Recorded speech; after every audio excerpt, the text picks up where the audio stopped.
Здравейте, казвам се Павел Методиев и днес ще поговорим за това как да започнете бизнес с минимално риск и минимално капитал.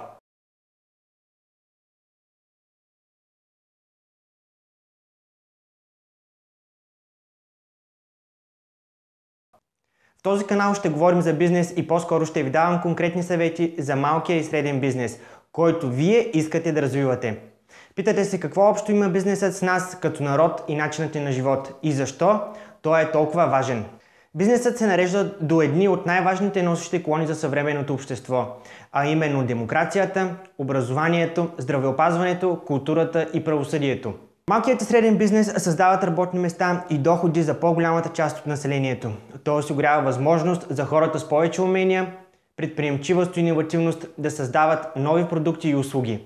Но най-важното е, че дава възможност за независимост. Вашата независимост. Демокрацията, в която живеем, всеки един от нас може да започне свой бизнес, а не да се оплаква от работодателя си или от ниското си заплащане. Това е вторият бизнес, който ще започвам от нулата и за тези, които казват, че не могат и е невъзможно да развиват бизнес у нас, ще ги посъветвам да потърсят причината в себе си, защото който иска намира начин, а който не иска намира оправдание. Да създадеш бизнес наистина не е лесно и за това ще се помъча да ви дам колкото се мога повече съвети, които научих от първия си опит и от многото часове четене и гледане. За това искам да ви направя свидетели как създавам моя бизнес и през какви трудности минавам докато успея. Навлизаме във времена, в които не е нужно огромно капиталово вложение, за да стартираш собствен бизнес. Начини за финансиране в днешно време има много. И ако искате да научите повече за финансирането на стартиращ бизнес, може да гледате другото ми видео, като щракнете тук. Днес ще говорим как да започнете бизнес с минимален риск и минимален капитал. Важно е, когато искате да създадете собствена фирма, първоначалното ви капиталово вложение да е максимално малко. Колкото по-малко инвестирате от начало, толкова и рискът, който ще поемете, ще е по-малък. Например, ако започвате бизнес и първоначално инвестирате 10 000 лева и бизнесът ви се окаже неуспешен, вие ще сте загубили 10 000 лева. Но ако първоначално инвестирате 50 000 лева и пак бизнесът ви се окаже неуспешен, загубата ще е много по-голяма в размер на 50 000 лева. Тоест, в първия случай ще поемете риск за 10 000 лева, а във втория случай поемете 5 пъти по-голям риск за 50 000 лева. А ако сте теглили пари за да стартирате бизнеса, то вноската ви за 50 000 лева ще е доста по-голяма.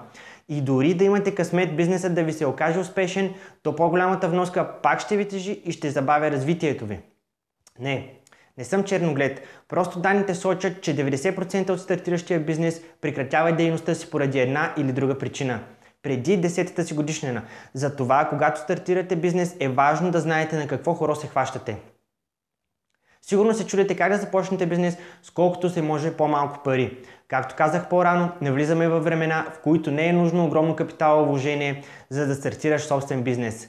А ако искате да отворите магазинче или ателие, не е необходимо да купувате помещението, а може просто да го наемете. В някои случаи дори можете да попаднете на такова помещение, което е оборудвано за целта на вашата стопанска дейност. Така, например, за първия ми бизнес аз наех цех за производство на газирани напитки, който беше оборудван и нямаше нужда да инвестирам десетки хиляди лева за покупка на помещение, оборудване, както и да си губя времето да сменям предназначение и разрешителни. По-малкото вложен капитал в стартиращият ви бизнес също така ви дава възможност да сте много по-гъвкави. А гъвкави ли сте, ще имате възможност да се развивате.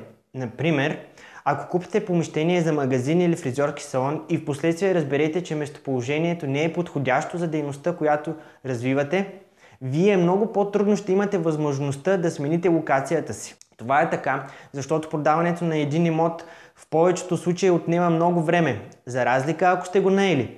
Може да поискате да смените локацията си, защото сте разбрали, че клиентите ви са предимно млади хора и е по-добре да сте позиционирани до училище или университет. Или пък в квартала има силна конкуренция с подобен вид на вашата дейност, както и много други причини. Същото се отнася и за закупуването или наемането на машини и оборудване. Така, например, ако сте инвестирали голяма сума в закупуване на нова машина, но в последствие разберете, че друг модел би бил много по-подходящ за вас, защото клиентите ви търсят малко по-различен продукт от вашия, вие вече много трудно може да продадете машината, която сте купили. и дори да я продадете, ще претърпите загуба. В първият си бизнес купих камион, който беше с твърд покрив на товарния отсек и само с задна врата. Впоследствие разбрах, че камион с брезентово покритие и падащ борд би ми свършил много по-добра работа. Това е така, защото при разнос на безалкохолни напитки е важно да си максимално близко до вратата на клиента, защото стоката е тежка и ако може да спестите 10 метра, при всеки клиент то спестявате по 300 метра на ден и около половин час, ако посещавате 30 клиента дневно. Да, сега ми се струва много елементарно, но един от основните начини, по който се учи младият бизнес, е проба-грешка. Тъй като повечето неща, които правите, са неща, които всъщност правите за първи път, дори и да сте работили в дадена сфера няколко години. Това се дължи на факта, че сте били тясно профилирани в няколко функции и отговорности в длъжността си и дори не сте обръщали внимание на такива детайли, за които е отговарял някой друг. Впоследствие, като управител на стартиращ бизнес, разбирате, че за всеки детайл отговаряте вие, защото в повечето случаи персоналът в стартиращия бизнес се състои от един човек и това сте вие. Затова, пак ви казвам, за стартиращия бизнес е много важно да е максимално гъвкав и да може бързо да се приспособява към външната и вътрешната среда, както и да може бързо да откликва на желанието на клиентите си. Но ако си мислите, че дори наемането на помещение е скъпо и рисковано, може да извършвате дейността си на първо време от дома. Например, ако изготвяте някакви покани, рамки, картини или всякакъв вид занаятчийски продукти, вашият магазин може да бъде интернет пространството и то напълно безплатно. Разликата между интернет магазина и физическия магазин е, че когато продавате в интернет, бизнесът ви е активен 24 часа, без да се налага да наемате нощна смяна. За целта може да си направите Facebook страница напълно безплатно с снимки и описание на вашите продукти. Може също така да качите снимките на доволни клиенти с вашите продукти и да помолите приятелите ви да споделят тези страници. Също така може да направите и качите видеоклип в YouTube на това как изготвяте вашите продукти. Но възможностите ви не спират до тук. Може да продавате продукцията си из цяла България с помощта на сайтове като OLX и да използвате услугите на куриерски фирми, за да стигнат вашите продукти до клиентите ви. По този начин дори няма да има нужда да затваряте много пари в готова продукция, защото ще може да работите по заявка. Например, ако си купувате материали толкова колкото са ви необходими за изпълнението на конкретна поръчка от клиент. Също така има много доставчици за различни суровини и материали, които работят на отложено плащане. Тоест, зареждат ви сега с суровини или материали и вие трябва да им платите при изпълнението на следващата заявка, което ви дава още въздух и възможност да им платите след като вече сте продали продукцията си. По този начин вие не затваряте голям капитал в бизнеса си. Давам ви пример за моята бизнес идея, която е за бизнес, който ще бъде изцяло аутсорснат и за първо време ще го ръководя от дома. Но какво означава аутсорсинг? Буквален превод означава изнесен. За всеки бизнес в по-малка или в по-голяма степен има услуги, които му се извършват от друга фирма. Тъй наречената изнесена фирма. Например, голяма част от малкия бизнес плаща на външна фирма, за да осъществява счетоводната му дейност. Това е така, защото малките фирми първо нямат такава голяма счетоводна дейност, с която да уплътнят работното време на един счетоводител, ако го наемат. И второ, е по-евтино да платят на фирма да им води счетоводството, отколкото да плащат работна заплата на счетоводител. Друг пример е, че много фирми използват външни логистични компании, които да превозват стоките им вместо те сами да си транспортират продуктите. Това е така, защото на логистичните фирми това им е дейността и за разлика от вас, те ще направят пълен курс в повечето случаи, докато вие ще направите празен. Също така, вие собственикът на фирма трябва да си направите сметка, кое би било по-рентабилно за вас. Дали да инвестирате в основната си дейност или в спомагателна дейност като външно-логистичната.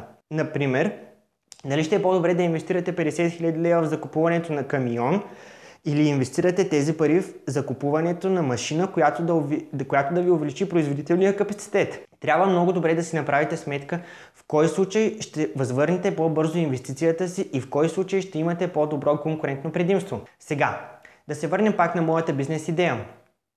Тя е за производство и дистрибуция на безалкохолни напитки, само че всичко ще се извършва от външни фирми. Какво имам в предвид? Външна фирма ще произвежда безалкохолни на ишлеме за мен по моя рецепта и под моя марка. После друга логистична фирма ще ги кара до дистрибутори или складове на магазини, които пък ще продават продукцията на крайният клиент. Това е бизнес идеята ми в едно изречение. Бизнес идея, с която ще може да се запознаете в детайли и ще имате възможност да проследите. Тя е формулирана така, че инвестицията, която да направя, ще бъде минимална, което пък ми дава възможност да съм гъвкав и да не поемам прекалено големи рискове. Не ме разбирайте погрешно, в този епизод не говорим за дълготрайно и устойчиво развитие на бизнес. Тук говорим за стартиране на бизнес. Когато се установите в дадена бизнес ниша и видите, че има потенциал за развитие, е нормално да инвестирате в дълготрайни материални активи. Когато стигнете до този момент обаче, вече ще сте опитен и белязан от борбата собственик на малък бизнес, който познава всеки детайл и вече знае точно как да постигне целите си. Нормално е, ако работите в помещение под наем или използвате старо и не толкова ефективно оборудване, да плащате повече, но това е цената, която плащате, за да се научите и да поемете по-малък първоначален риск. Също така, това ви дава възможност да сте по-гъвкави и по-голямо предимство пред конкуренцията. Ако ви допада видеоклипът, моля да го харесате или споделите. А ако искате да видите още интересни видеоклипове, може да се абонирате за моя видеоканал, като натиснете бутона Subscribe. Благодаря ви и до скоро виждане. За мен беше чест.